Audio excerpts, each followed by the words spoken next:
Good day everyone. Good day sir. Today I am going to emphasize about the topic of Marxist criminology. So what is Marxist criminology?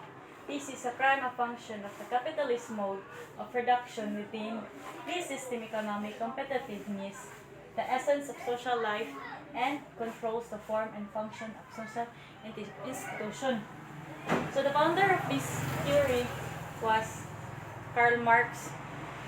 So criminologies are divided on the exact causes of crime, from religion to education to psychology to the economy.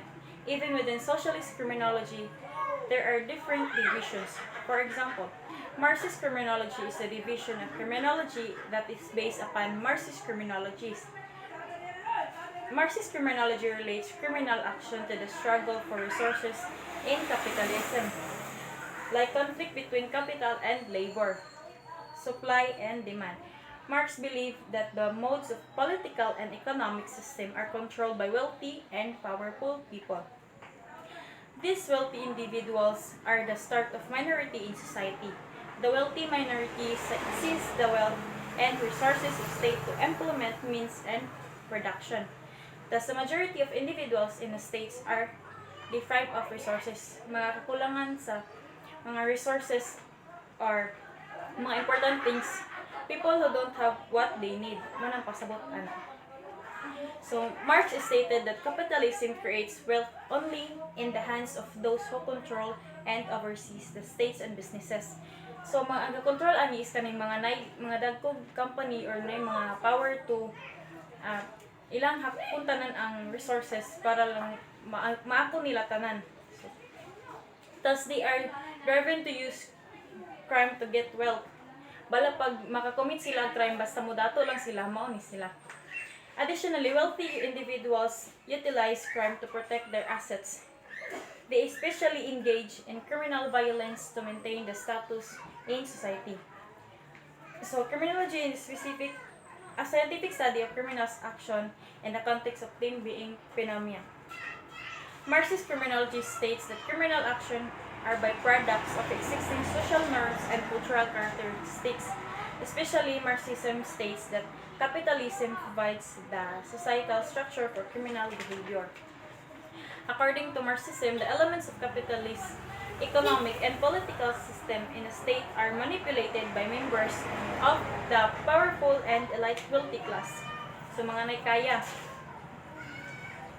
They would do this to control the means of production, steal wealth from the lower classes, and prevent those lower classes from entering higher classes. The result of this manipulation is massive economic inequality, thus capitalism leads indirectly to criminal behavior.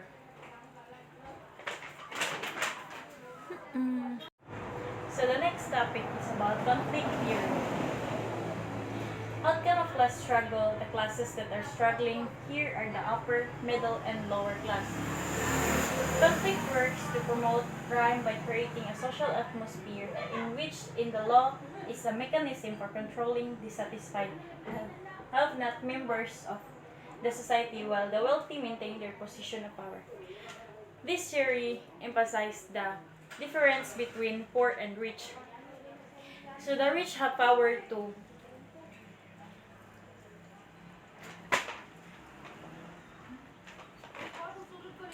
view that crime is defined by those in power. Power refers to the ability of persons and groups to determine the control, the behavior of others to shape public opinion to meet their personal interest.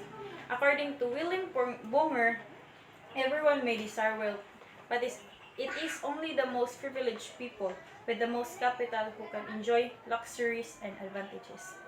So tanan gid ta ga desire nga mahimong dato makuha nato ang sa atong gusto. Pero dali na theory naka-explain na ni na makakommit tag crime tungod lang sa atong kagustuhan madato. Then the next one is, and the last lesson is social reality of crime. Kani gid siya is libro ni siya ni Social Reality of Crime remains an eloquent important statement on crime, law, and justice at the time of its appearance in 1970s.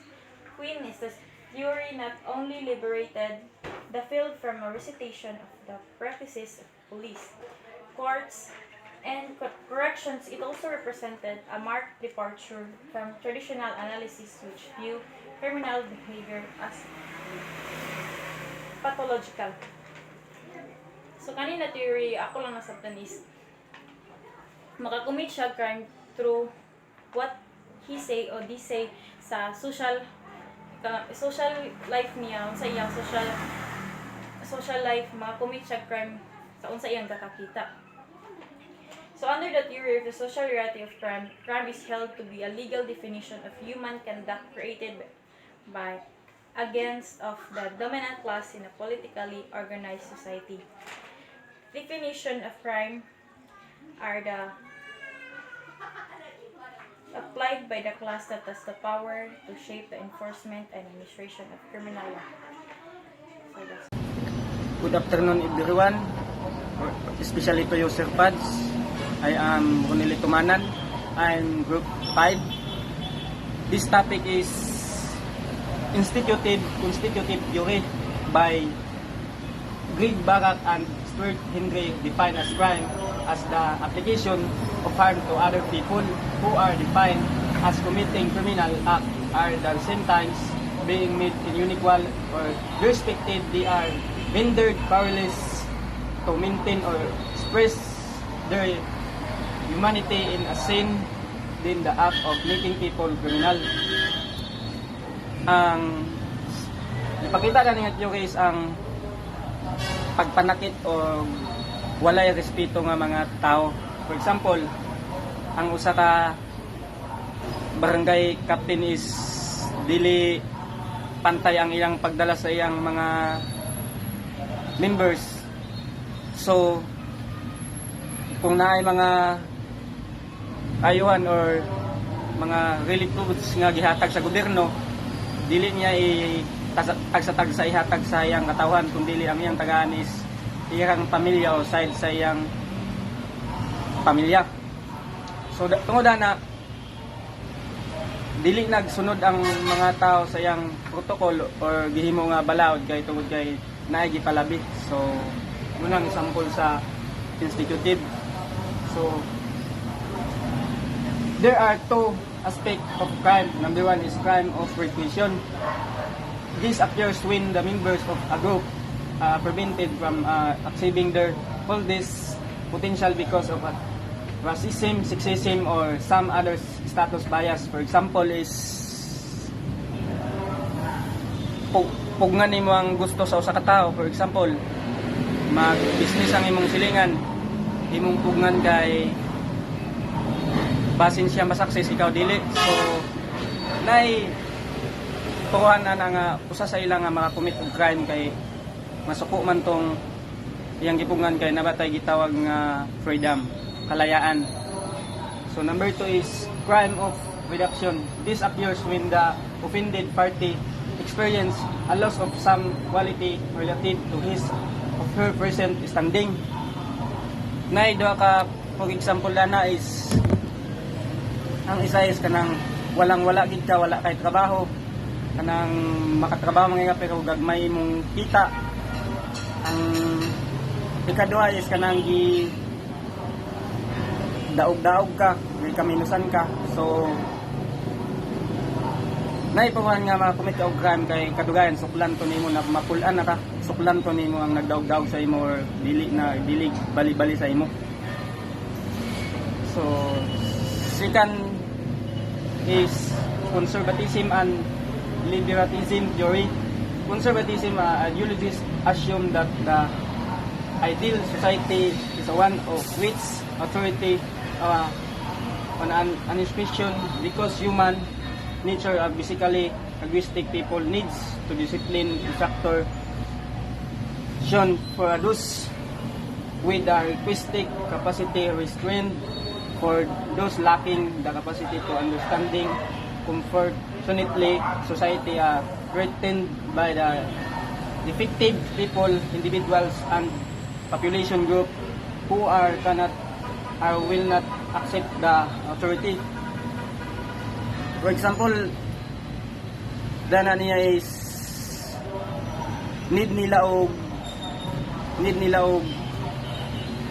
discipline or tambag tungod kay ang ilang lugar gubot kayo, so kailangan nila og tungod na dili ag pakasulod ang mga negosyante or dili makatukod ang mga gusto nga magtukod sa business tungod kay gubot kay ilang lugar, so need nila og mo disiplina para nga mobalik ang normal nga pamalaod sa ilang society.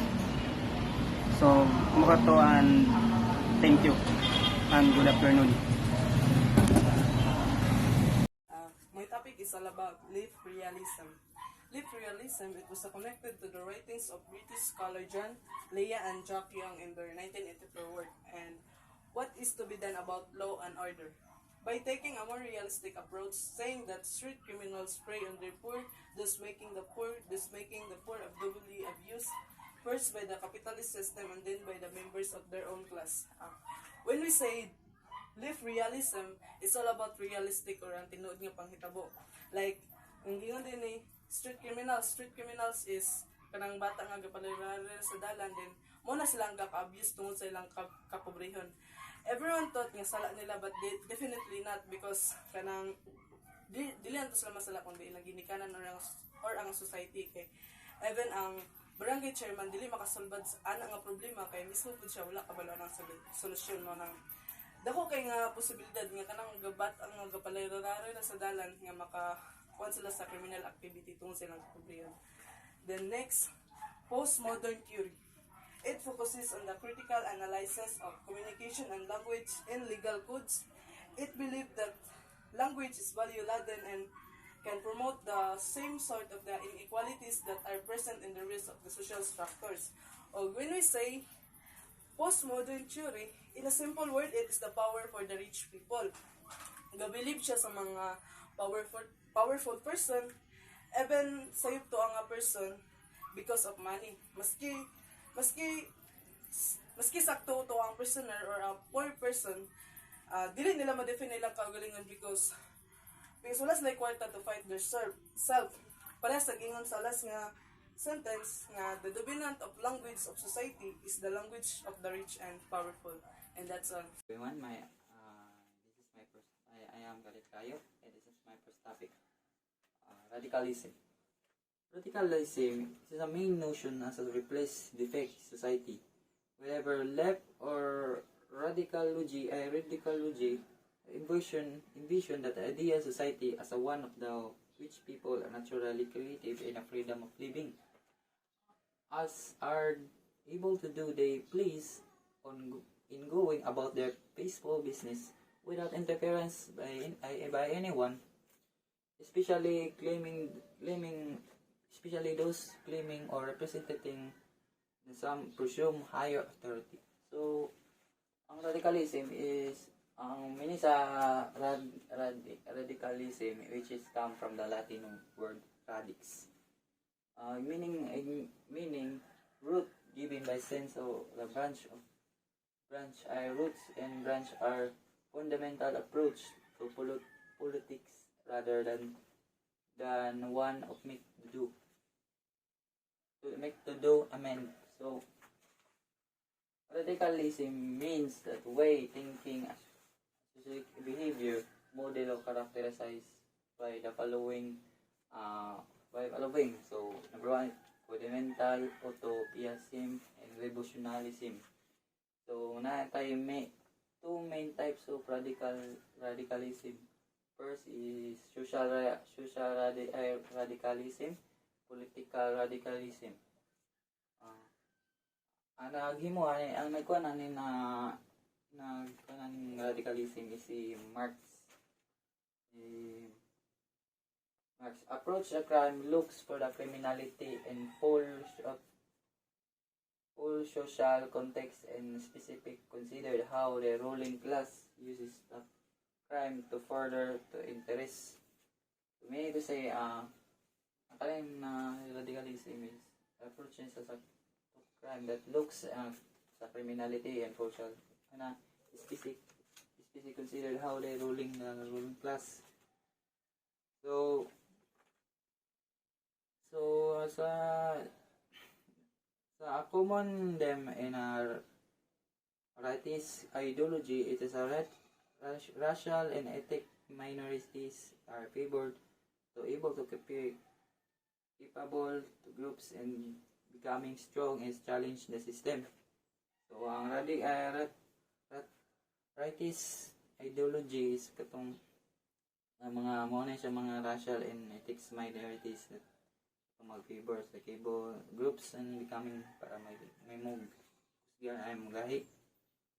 So leftists in particular those inspired by Marxism class racial is a form of discrimination or promoted by ruling class. So mo kaliwa. So rightist radicalism is emphasize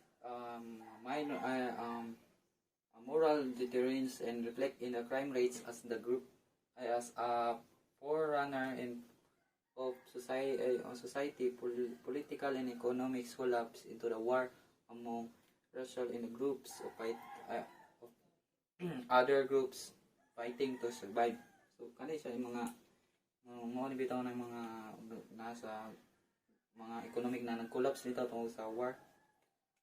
Then leftist radicalism is proceed to fundamental and ultimate fatal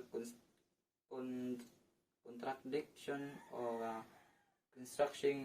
constructing of capitalism, liberal democracy. So, for example, the inherent class between capitalism interest that maximize profits and worker interest to maximize wages as well as the contradiction between capitalist interest in minimize the labor cost and their interest of. Good day everyone. My topic is identified fusion theory. So, identified fusion theory is defined as application and feeling of the oneness of the group that is associated with increased permeability of the boundary between the personal and social itself. So, ang kaning identification theory is sa feeling sa oneness of the group. Every group na you feeling sa being oneness. Then boundary between personal and social self. So focus I fuse people with a group as a family in belief that family membership requires sacrifice. So every family daw requires din na sila, every membership ng family requires sacrifice. When a family member is impaired and they experience emotion to akin to when self is impaired.